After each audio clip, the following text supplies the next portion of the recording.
el erotismo y vamos a ver por qué tanta palabra para hablar de esto y en qué se diferencia una de otra y qué pasa concretamente con los adultos mayores en esta etapa de la vida.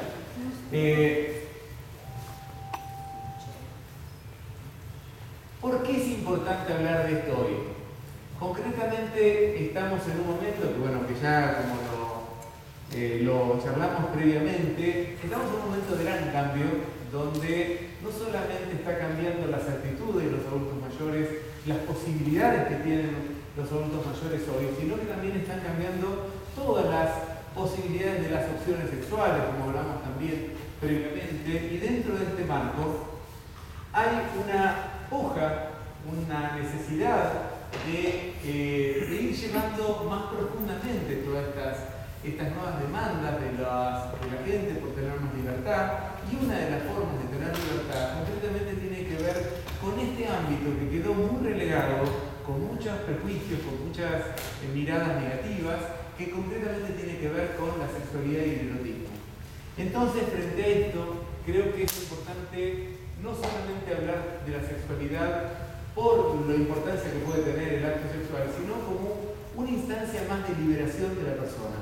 Es decir, si yo puedo tener la edad que tengo, pero puedo ser partícipe de mi sexualidad, puedo ser el que diseñe y el que arme mi vida como se me da la gana y puedo enamorarme las veces que quiera. ¿Por qué? Porque en realidad el envejecimiento no va en contra necesariamente de esto. Vamos a ver cómo hubo algunos relatos que sí nos llevaron a pensar esto. De hecho, durante mucho tiempo hasta se pensaba que era algo perverso que un adulto mayor pueda llegar a tener deseos sexuales, o que una mujer después de la menopausia tenga deseos. Parecía que esto que contradecía ciertos deberes de la mujer, y hoy sabemos que, por el contrario, lo que pareciera poco saludable es la negación del propio deseo.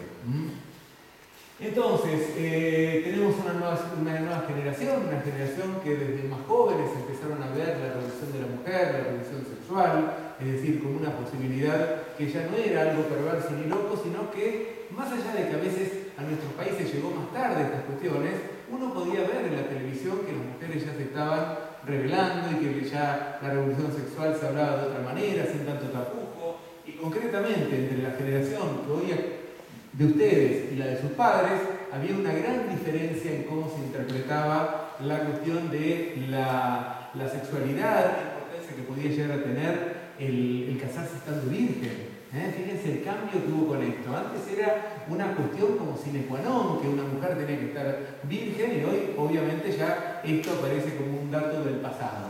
Entonces, en medio de todo esto, estamos replanteando qué pasa con los adultos mayores y su sexualidad. Vamos a apagar la luz, si se puede. En realidad, esto es un poco lo que hablábamos antes. Parte de estas políticas sobre los adultos mayores llevaron a que se limiten en este ámbito más que en otros, y que en realidad esto aparezca como más asociado a los jóvenes que a los adultos mayores.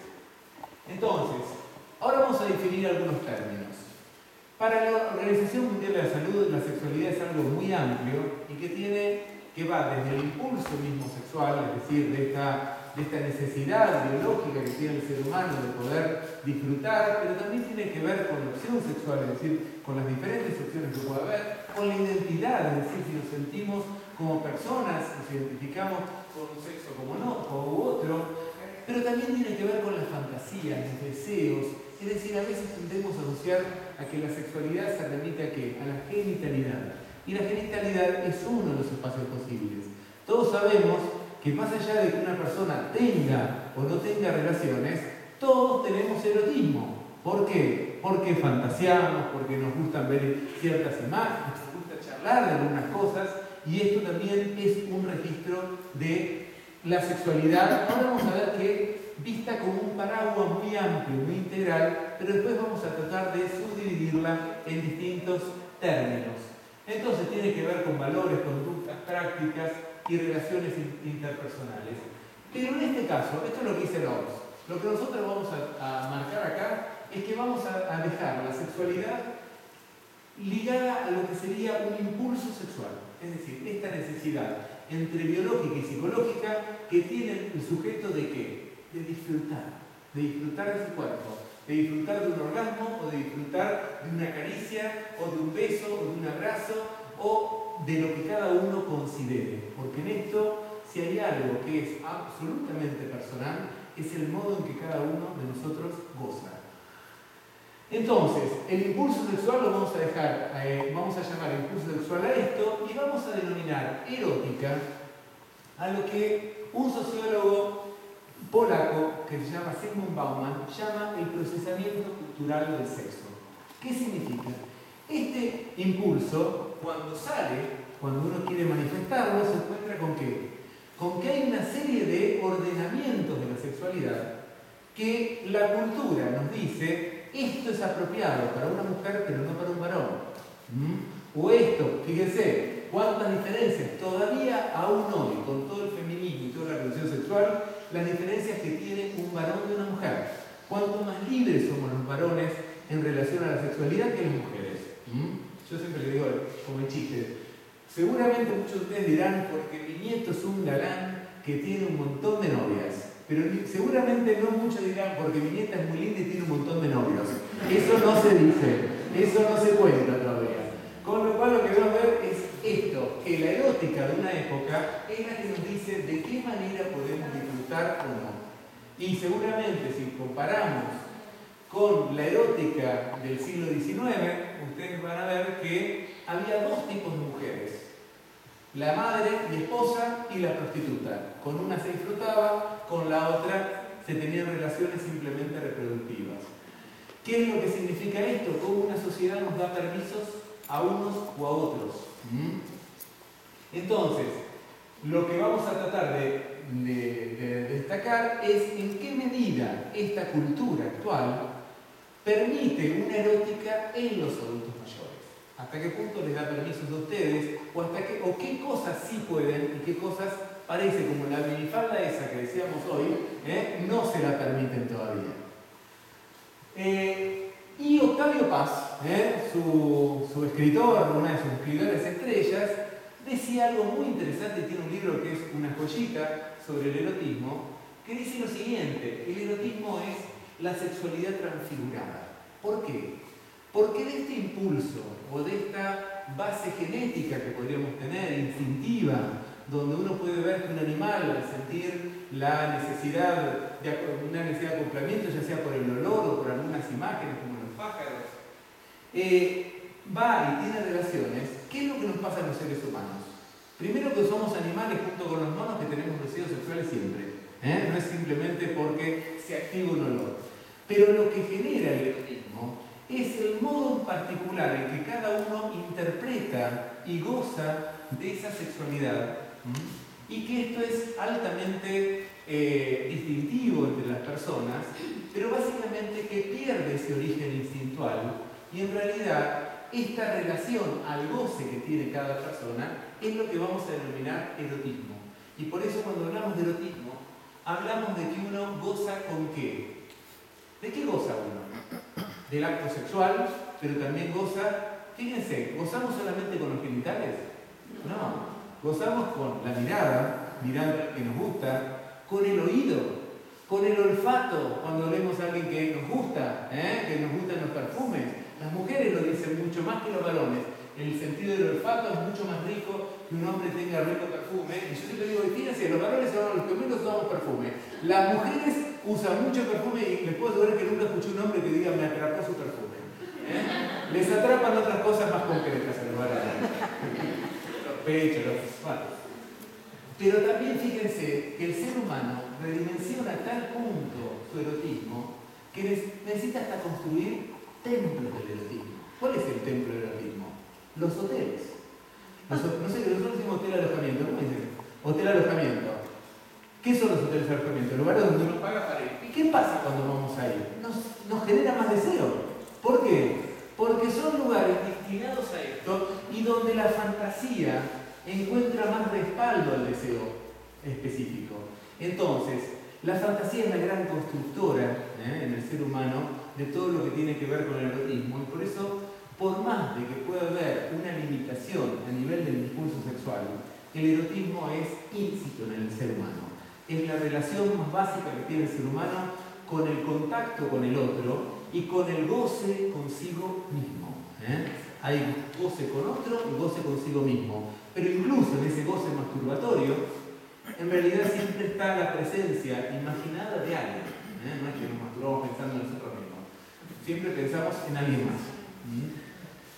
Entonces, ¿qué nos muestra la historia de la erótica en el envejecimiento? En realidad yo hace algunos años escribí un libro llamado Erótica y Vejez, donde mi pregunta era ¿por qué tenemos esta imagen tan negativa? ¿Por qué tenemos esta dificultad de poder pensar en que los adultos mayores también tienen deseo sexual? Y la verdad que me encontré con algunas sorpresas. Yo tomé algunos pueblos para ver qué había pasado con este tema y me encontré con una sorpresa dentro de nuestra propia cultura occidental que tiene que ver con... ¿Saben quiénes son estos dos señores? Abraham y Sara. ¿Saben quiénes son Abraham y Sara? El mito o la religión judía lo que dice es que el pueblo judío ¿de quién desciende? De dos viejos. De dos viejos que en algún momento, el milagro ¿cuál es que hace con Sara? Que Sara queda estéril y que ya era posmenopáusica, porque tenían 90 años, puede tener un hijo. Digo, más allá de la cuestión religiosa, lo que digo es, fíjense cómo este pueblo construyó una narrativa, recordemos lo que vimos la otra vez, hace un ratito, donde justamente el hijo, que se llamó Isaac, ¿saben por qué se llamó Isaac? Sí. ¿Por qué? No, pero ¿por qué se llamó Isaac? No, está bien. Por Litzhok. Litzhok en hebreo significa reírse. Se iban a reír que dos viejos tengan un hijo.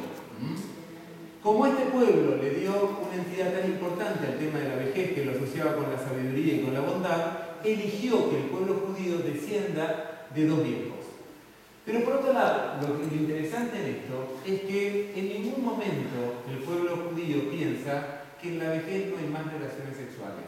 Al contrario, el milagro que hace Dios no es como la Virgen María sin pecado concebida, o sin pecado concibe en realidad. En realidad, el milagro acá es que teniendo relaciones sexuales y ya habiendo sido menopáusica y estéril de toda la vida, puede tener un hijo. Pero relaciones sexuales suponía que había. Y fíjense que hay dos grandes preceptos en el judaísmo que ordenan la sexualidad. Uno es crecer y multiplicados, que sería esta sexualidad práctica, podríamos llamar, como dice Foucault, y el otro, que sería la sexualidad por el goce mismo.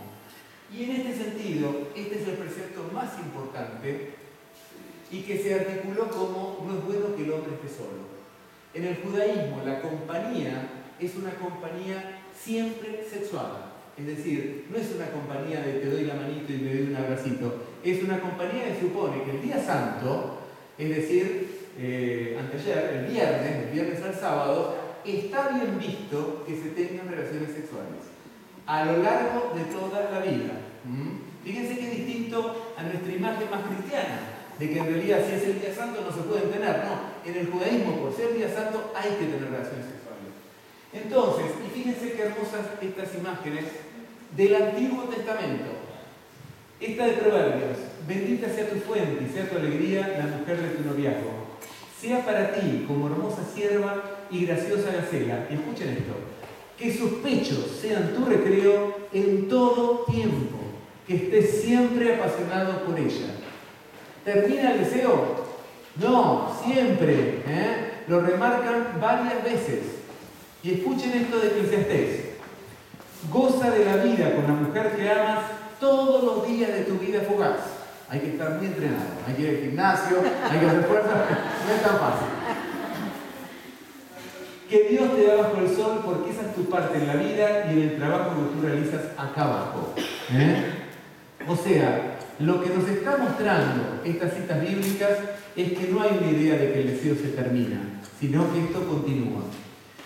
Por otro lado, tenemos otra mirada, que es la de griegos y romanos, que casualmente fue un pueblo que fue mucho más libertario con respecto a la sexualidad, y había cosas que estaban permitidas, como el homoerotismo, pero sin embargo, con relación al tema de la vejez, no es que había una indicación negativa al modo de un pecado, es decir, que estaba mal, porque los griegos no tenían idea de pecado, sino que lo que ellos veían era que los viejos ¿Saben por qué los descalificaban? Porque decían que eran feos. Griegos y romanos no van a tener ningún tapujo en decir los viejos son feos, y no es que no tienen deseo sexual. Nadie va a querer estar con un viejo. Hay frases famosas de poetas romanos que dicen: ya verán lo que significa que no te arrojen flores a tus puertas, que era una forma de mostrar el deseo. O incluso con los varones jovencitos, lo que le decían es: ya verás cuando te crezca la barba lo que es la escasez de amantes. O sea, fíjense cuál era el momento del erotismo por excelencia para los griegos y romanos, que era la pubertad, porque ya después le crecía la barba. Entonces, lo que estamos viendo es cómo un pueblo construyó una especie de normativa ligada a la estética, donde ubicó la belleza del lado de los jóvenes y la fealdad del lado de los viejos. Lamentablemente a veces acarreamos estas cosas y no decimos, fíjense las bestialidades que decían ellos. Estos son dos poetas romanos.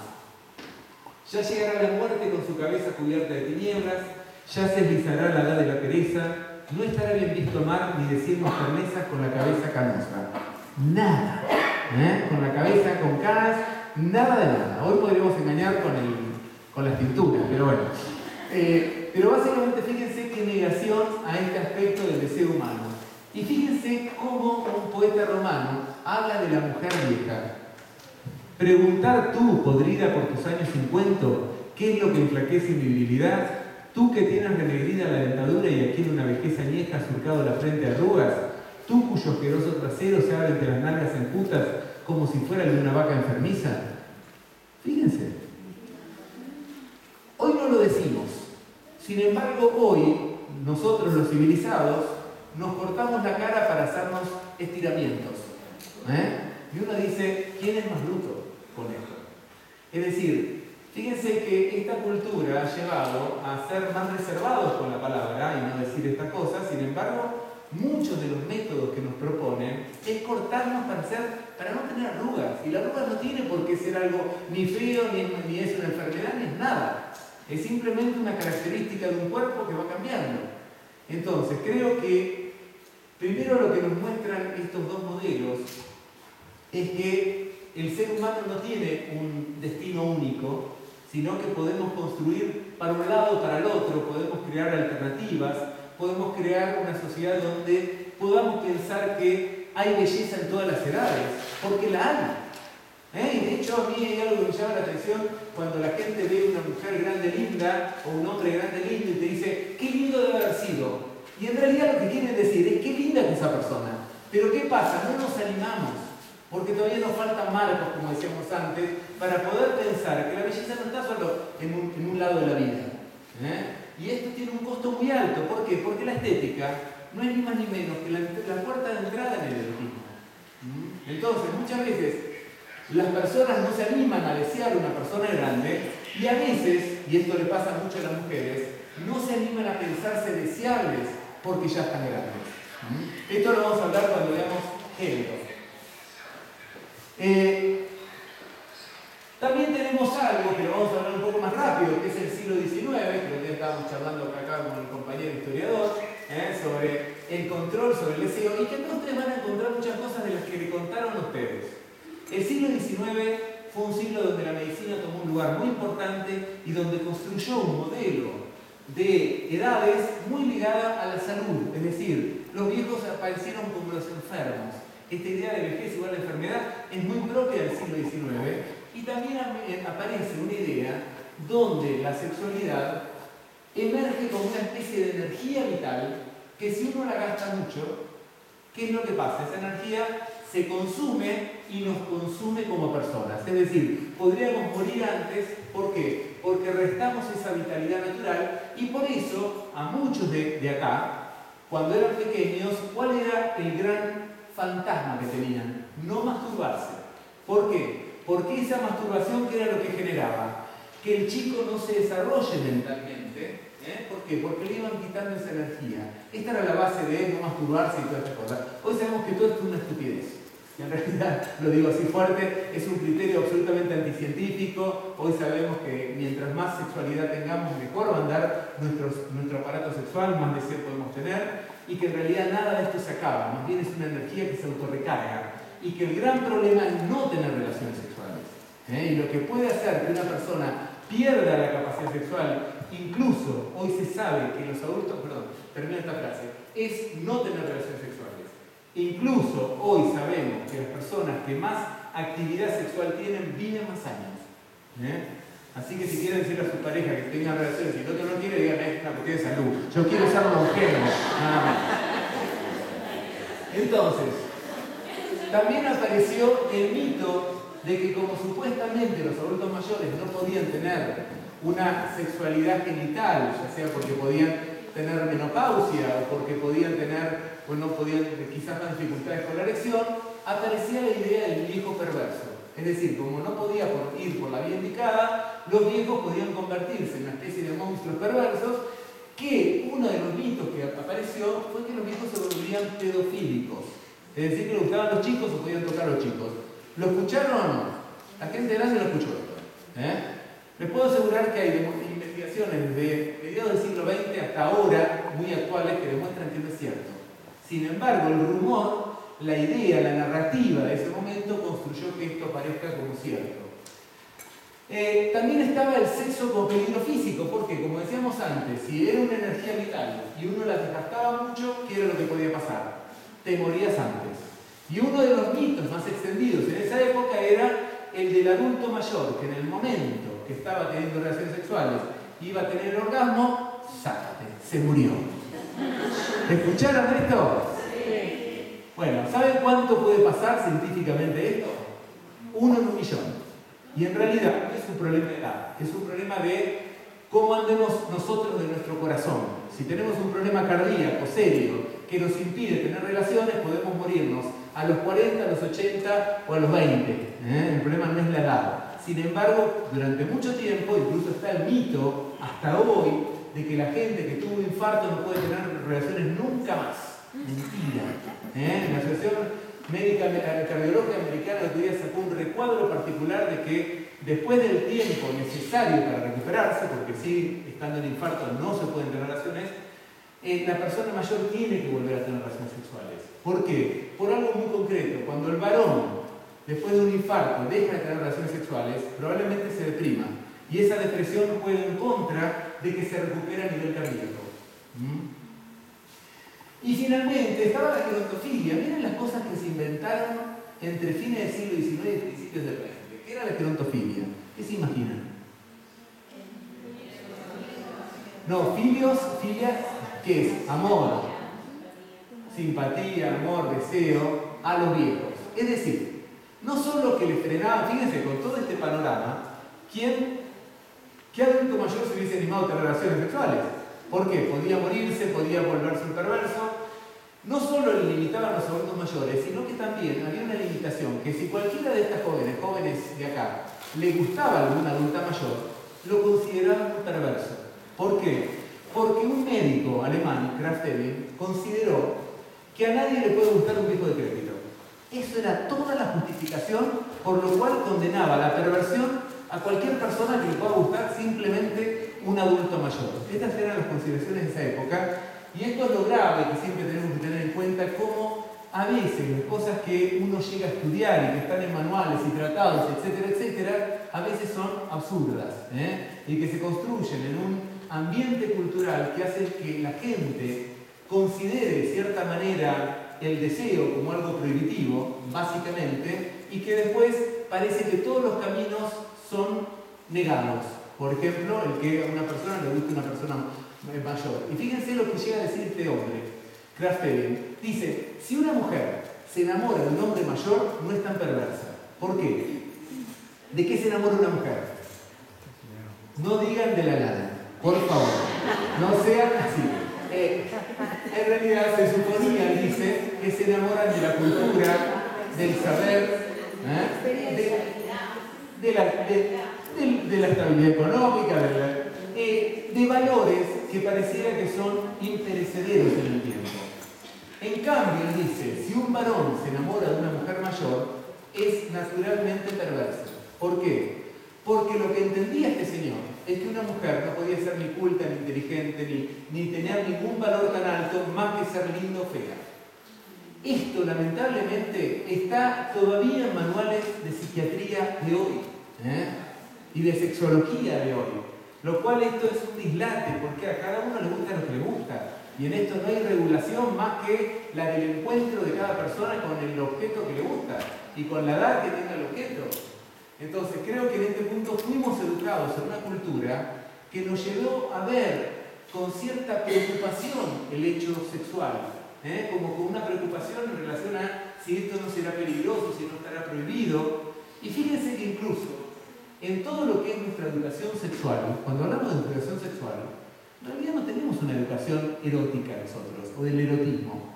Nadie nos enseña qué es lo lindo o lo feo, cómo podemos disfrutar del erotismo. Lo que nos enseña es a tenerle miedo al sexo, a cómo nos tenemos que cuidar para no quedar embarazados, cómo tenemos que cuidar de las enfermedades de transmisión sexual, lo cual es muy importante, pero nadie nos enseña a cómo disfrutar y a cómo poder gozar sin tanto miedo. Ustedes fueron una generación que sufrió mucho todo esto. ¿Por qué? Porque la idea, especialmente de que una mujer pueda disfrutar del sexo, no era bien visto. Ustedes saben que en el siglo XIX en Francia había libros para que la mujer haga lo siguiente, tenía que leerlos, que eran como poemas sin sentido. Entonces tenía que recordarlos de memoria. En el momento en que esa señora estaba con su marido teniendo relaciones, tenía que tratar de acordarse esos poemas de memoria. ¿Para qué era esto? Para distraerla. Para distraerse y para no tener un orgasmo. Entonces, que ese marido vea que su señora era una dama. ¿Por qué? Porque era imperturbable, no tenía ningún orgasmo, ni ninguna de esas cosas que podían tener las prostitutas. Ese era el sentido. Hay una investigación de los años 70 en el sur de Italia que mostraba que gran parte de las mujeres italianas, por la cuestión católica tan fuerte, no habían tenido un orgasmo en su vida. Y que cuando lo tenían lo veían como algo pecaminoso.